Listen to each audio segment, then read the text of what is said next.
Hello everyone, welcome to your Liverpool News Update. I'm Chris Pajak, this is Jay Pearson to my left hand side, and we are here to discuss, amongst other things, Bobby Clark leaving Liverpool Football Club. We're going to start with that one, Jay.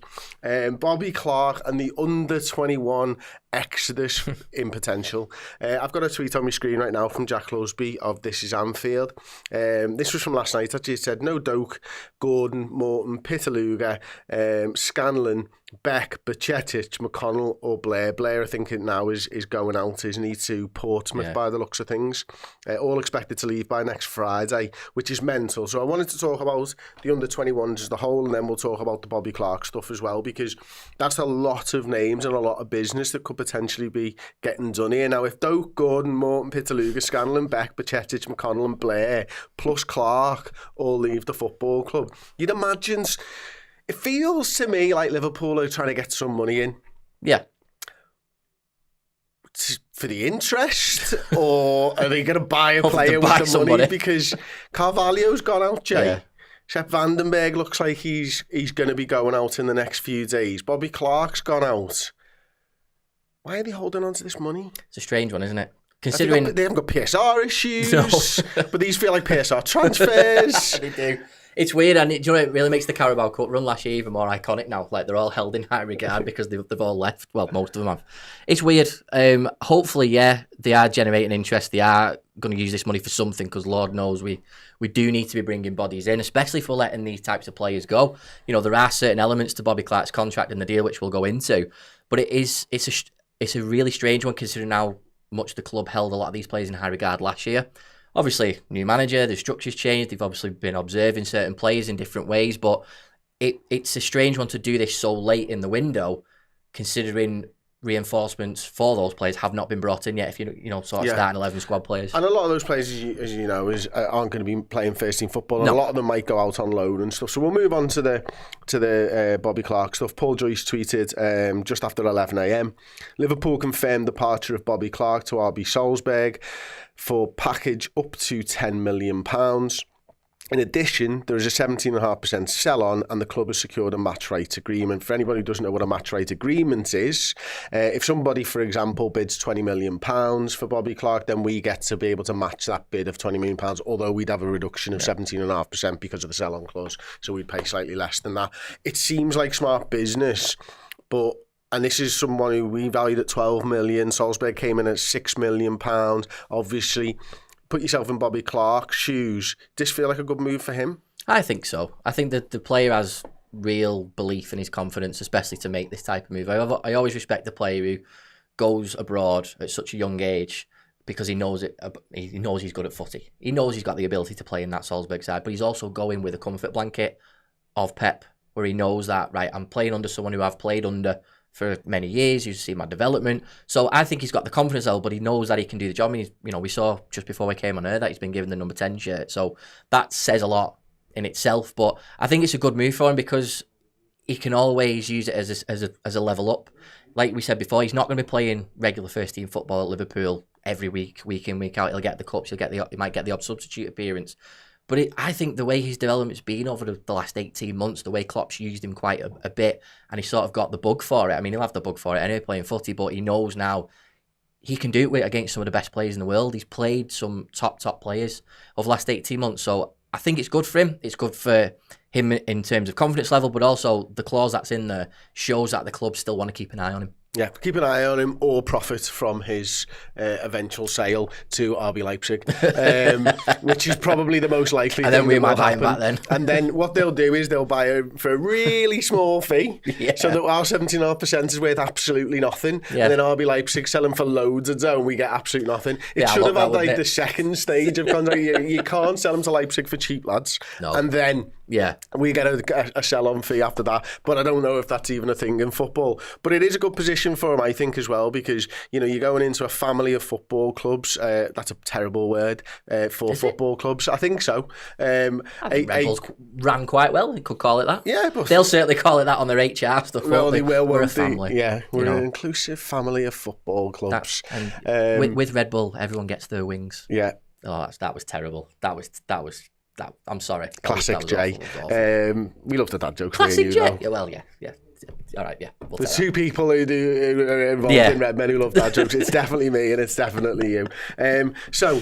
He gets to go to our Red Bull Salzburg. There's a potential move there in the future to RB Leipzig, and it's a good proving ground. Obviously, under a manager, as you mentioned, it's a comfort blanket for him. But it's also a manager who's got that confidence in him, who believes in him and stuff like that. I mean, he said when I interviewed him, can't remember whether it was on or off camera, but he definitely liked Bobby Clark and would try and get him. I was thinking loan at the time, but he's gone permanent move. He did make jokes, didn't he, of trying to get certain Liverpool players. He did make a joke about that in the interview. And Trent as well. I think was the other one that he maybe made a joke over and stuff like that. Like whether Trent would go to Red Bull Salzburg, I'm not 100% sure. So we'll have a little look at the Liverpool Echo's article on Bobby Clark. So completed this 10 million move from Liverpool to Red Bull. Red turned down 2 offers from the Austrian side, believed to be worth 6 and 8. But now, because of Pep Lijnders being instrumental, he's driven the deal and there is an agreement for £10 million. It was Lijnders that helped make Clark's mind up, having worked with the 19-year-old during his time under Jurgen Klopp, yada, yada, yada. Matching rights for any future sale down the line, 17.5% sell-on clause. Personal terms were agreed last week, which we knew about as well. So, yeah, it feels interesting, but I can't get away from the fact, and it brings us on to the next sort of topic here, and it's Sepp Vandenberg. Deals agreed in principle with Brentford now. Understood to pay £25 million plus £5 million in add-ons for the centre-back. That's mental, isn't it? Yeah. Like for a fella who has had one top-flight season in German football. Why are we bringing this money in? I just can't get away from it. And I know I've already said it, Jay, but this isn't a club with PSR stuff to PSR problems. This feels like we're bringing all the money in to spunk it. Because we just do these deals next summer if the plan was to recruit next summer? If I get the next summer line after all this, I'll be fuming because you can't, because this money will just get spent in other ways at the club positively. I know interest rates are high now. Yeah, absolutely. I've just done my mortgage and I feel crippled again. But the money, we need to do it right now. And unless something's going to happen within the next 7 days that we don't know about, that we really hope something comes to it. Again, it's a great deal on paper when you look at it for Sepp Vandenberg, the way he's been loaned out, and we've had him since 2019 when we signed him. You know, he's not really done much. He's been outspoken. But it says a lot if Bayer Leverkusen are coming in for him when they're, recognised as a pretty decent side in Europe now. Alonso obviously must like him. He, again, like you said before, he's had really good plaudits in the Bundesliga. So you can look at Alonso and Leverkusen want him, but a lot of our supporters want to get rid of him because we want another centre-back in. So you can look at it at two different sides. But like you said, Chris, we're getting 25 million. Does it say whether it's going to be in instalments or anything? It doesn't, no. Right, so say we got that money up front, right? We need to have something out within the next 7 days. Now, Rich Hughes did say August will be busy. But he never said it'd be busy. Yeah, exactly. That's what I mean. Like, okay, so he has kept to his word. It is busy. People are walking out the door, but just please bring somebody in. 27-ish for Carvalho. Yeah. 25-ish for Sepp Vandenberg. 10 for Bobby Clark. Potential moves for other players as well. Maybe you could look at maybe another £5 to £10 million added into the coffers. There's 62-ish, was that? Yeah. And again, is it up front? Is it this? But you can structure deals in many ways, but at the end of the day, there's that figure of 62. Well, it doesn't matter whether it's up front. That's in our accounts, it goes in. That's what I'm saying. Yeah, so, we can look at it and the way we structure deals for potential transfer.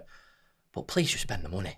We've got to put it back into the especially squad. With, I can understand that with Bobby Clark. I don't think you need to replace Bobby Clark in the squad necessarily. Not at all. But Sepp, yeah, for getting 25, 30 million for an obvious gap where we need to fill for centre-half. And I'm not talking a Sepp Vandenberg replacement. He'll just go out on loan for the next 2 years. I'm talking someone who can be in that squad every single week. Surely you can get a £60 million player that maybe doesn't replace Sepp Vandenberg in the squad, but maybe kicks Kanate or Kwanzaa down the pecking order. Because that feels like the right thing to do for me. Yeah, I agree. And don't get me wrong, I think Kwanzaa's a fantastic player. I think Kanate is when he can stay fit. If they had no missing games and great experience for the last 2 or 3 years, I think we'd be all quite comfortable around centre-back position and be like, well, they stay fit, they're really good. A bit like James Milner, he was always fit, wasn't he? And always did a good job. But it just worries me that we're nearly 7 days away from it closing. Yeah, Friday next week. Stuff needs to happen, and it needs to happen fast, mate, because you can't let another body. And people can question Vandenberg's ability, whatever, but he's a body at the end of the day in that centre-back position who's, you know, all right, yeah, he's played a few minutes under Slot, but if we let him go, we don't bring somebody else in. There could be a bit of a catastrophe. Well, absolutely. Not so to blow it up in proportion, but Dark Brew has said if the comments work on the screen, which they don't look to be at the moment, if they are going to spunk it, who would be your top target? It was a terrible phrase using from me. I take it we're talking about football players here. I mean, could be a different type of show. It could very much be, and it might be, but we'll answer it as if it was a football player. Just see if I can bring that up one more time. Absolutely not. Okay. We can't get it up, but we're going to talk about spunk. I can't get it up, but I will spunk it. Who would be my top target? I don't know.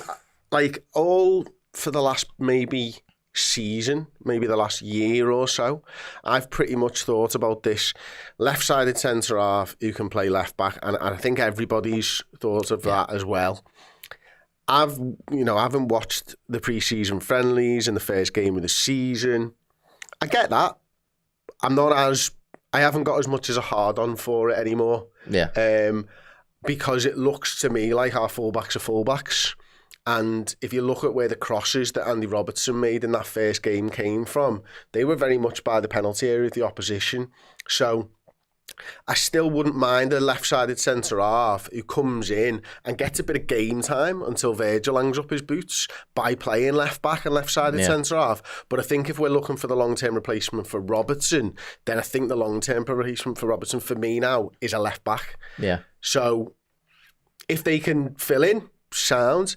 But so Nkape, Nasho might be two of those players that sort of fit the bill.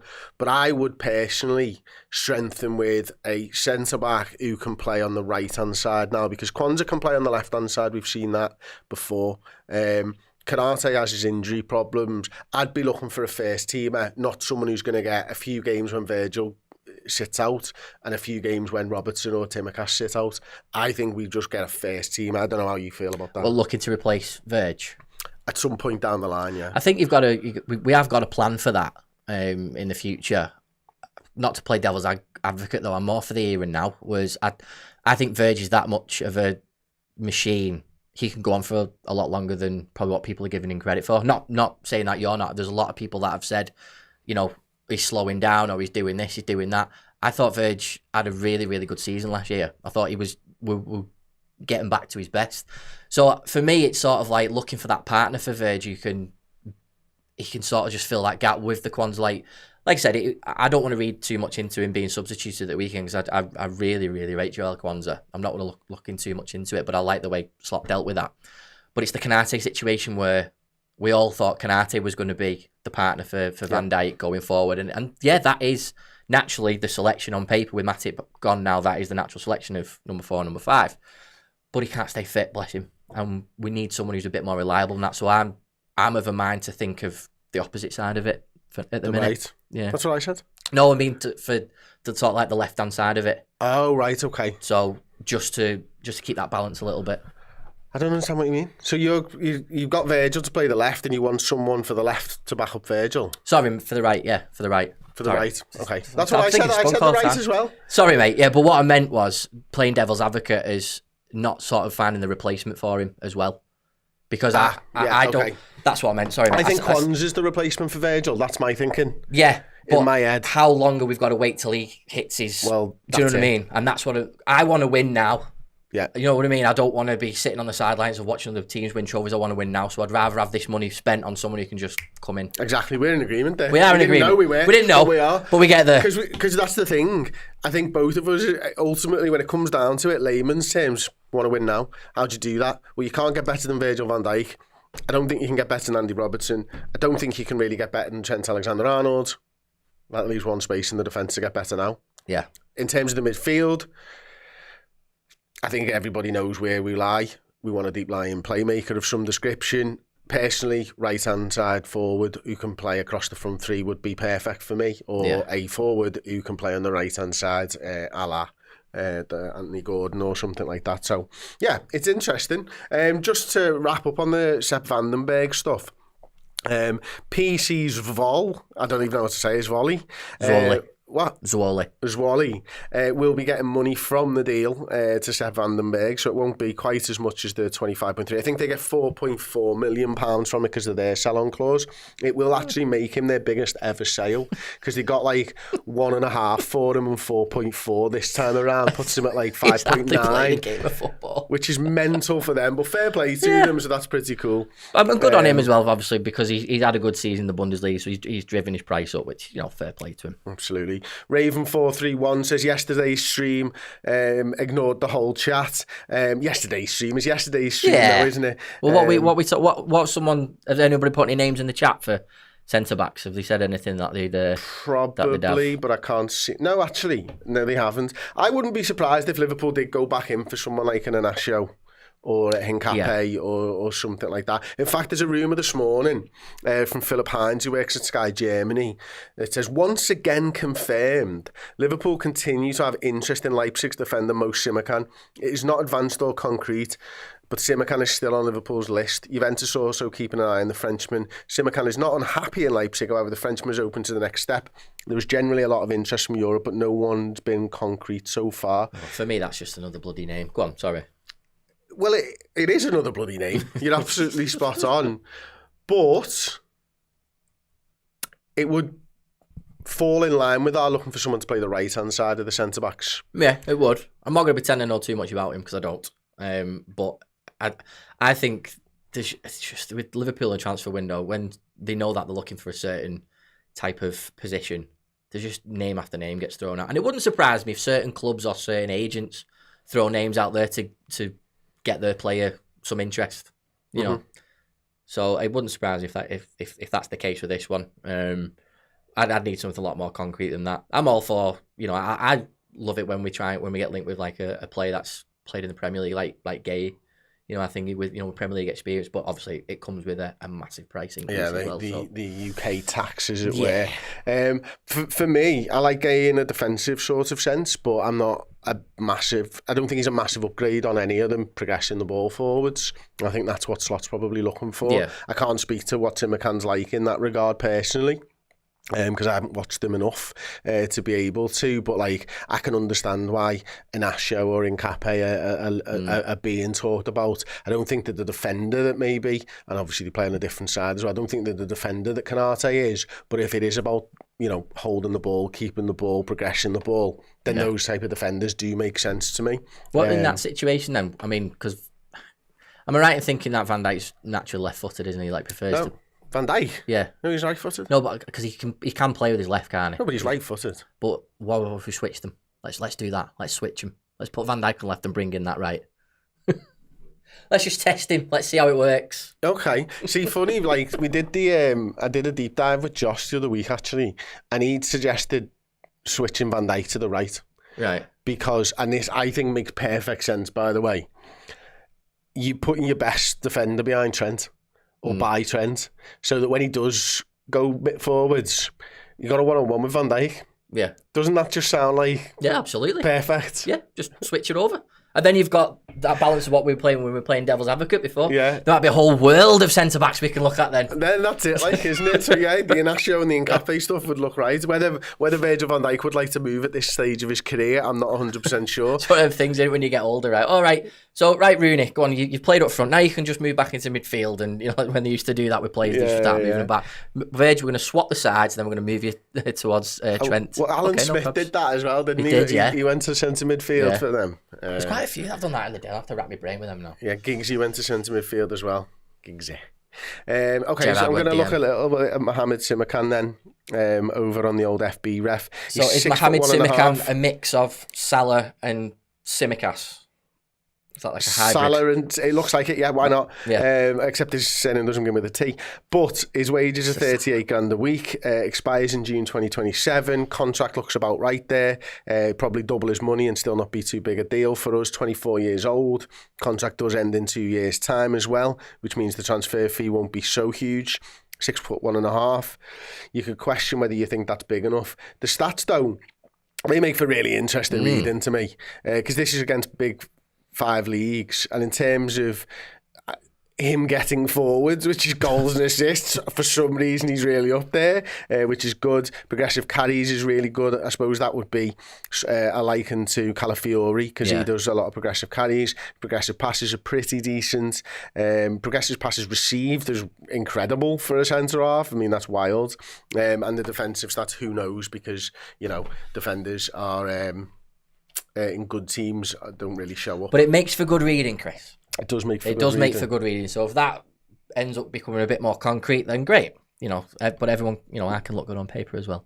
Absolutely. In the flesh, it's horrendous. Andy Robertson has revealed the extent of his injury. He's pain-free after 5 months. It's quite surprising, really. Yeah. I mean, I would have thought Robbo is one of the hardest people on the team. His blood's iron brew. So what did you make of him on the weekend? Because there was a lot of people saying, like, he was tired after 3 minutes. He's not had much game time, though, has he? He's been thrown back into the squad at the first game, and obviously he was always going to start the first game, but he's hadn't had a pre-season. So what do people expect?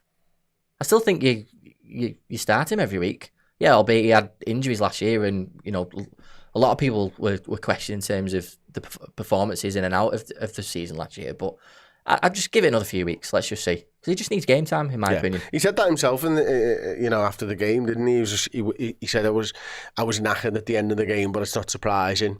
The big thing is with Robbo that he went on the American tour even though he couldn't play, and that was about going into sitting in the meetings and learning from the coaching staff before he could actually take part in any of it, because that stands him in good stead for what the manager wants when he is ready to play. And that's just a sign of him being one of the senior members of the team. I think you've got to do that. There's no point sitting at home and going, I'll just wait till they come home.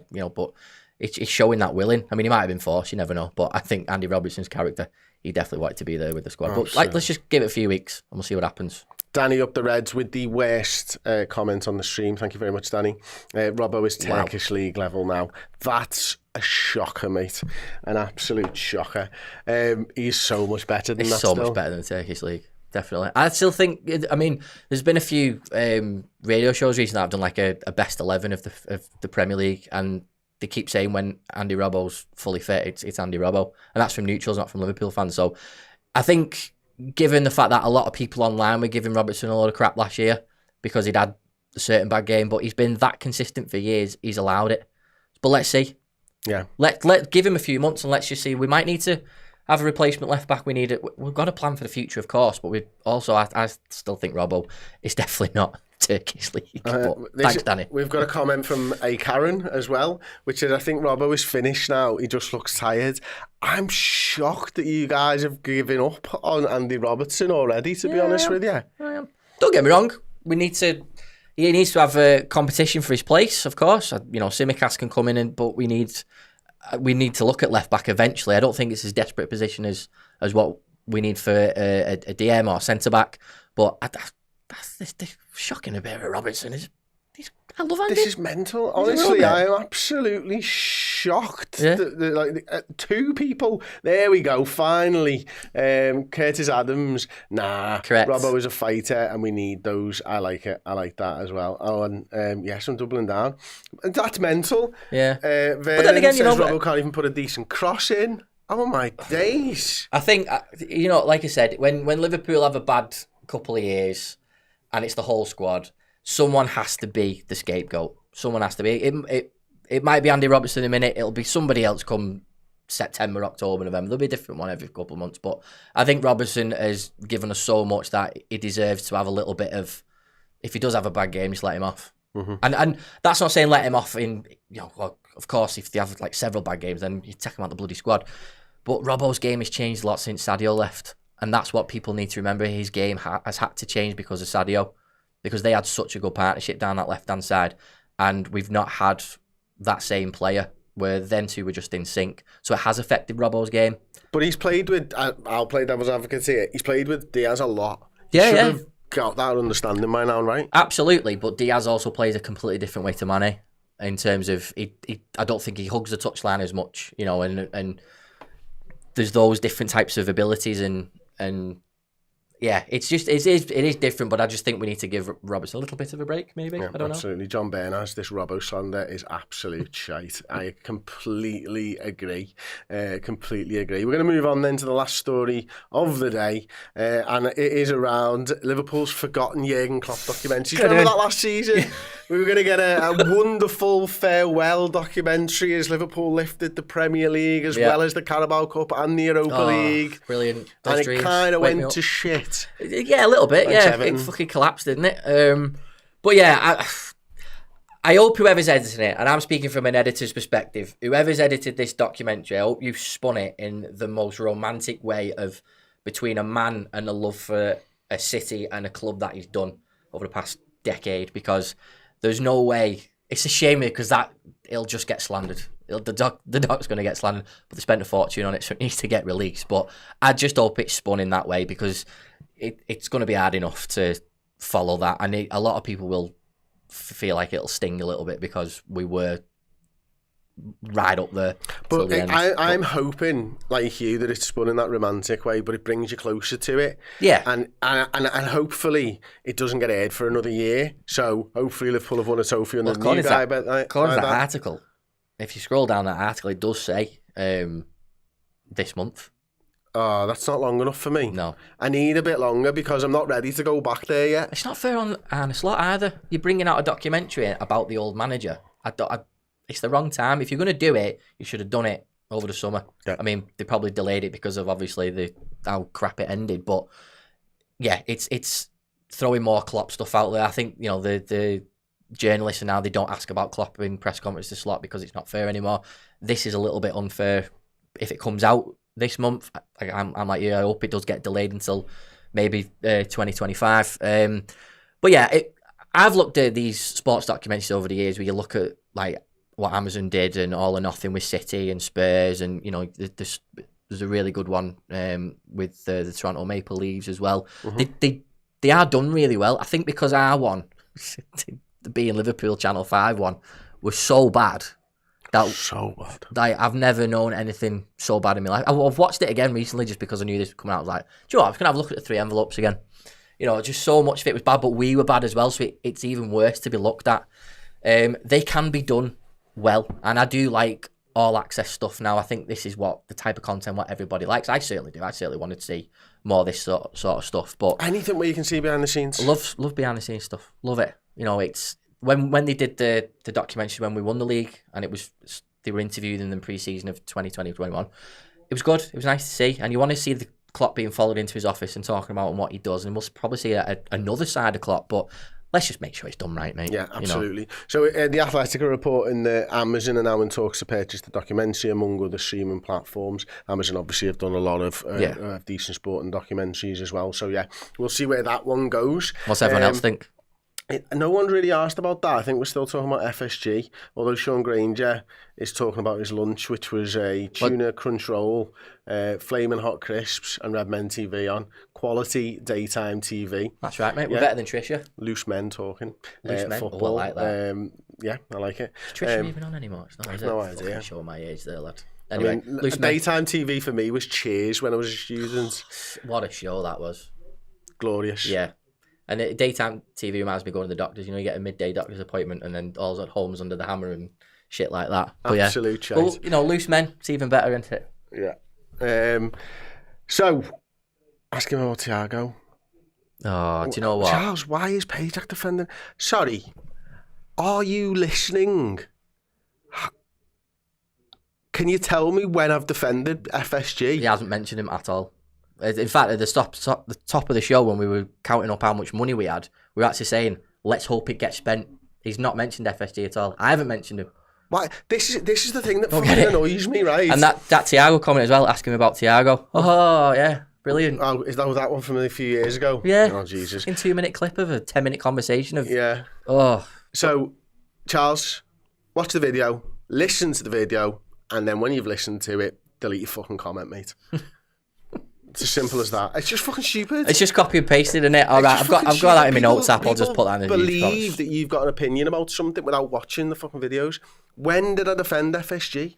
We just said at the start of the show, we want them to spend money. They have to spend the money. They've got a week to do it. They're recuperating quite a bit here. If they let all these players go without putting it back into the squad, yes, they will be letting us down. John Byrne. Oh my God. Chris, stop slandering FSG. Well in, John. Absolutely well in, John. Brilliant. Okay, thank you very much. Joanne, great show as always. John just sent Chris a bonus. Yeah, he did. He very much did. Thank you very much for watching. That has been your Liverpool News Update. I'm Chris Pajak. That's Jay Pearson. Spend the money, please. Bye, Thiago back.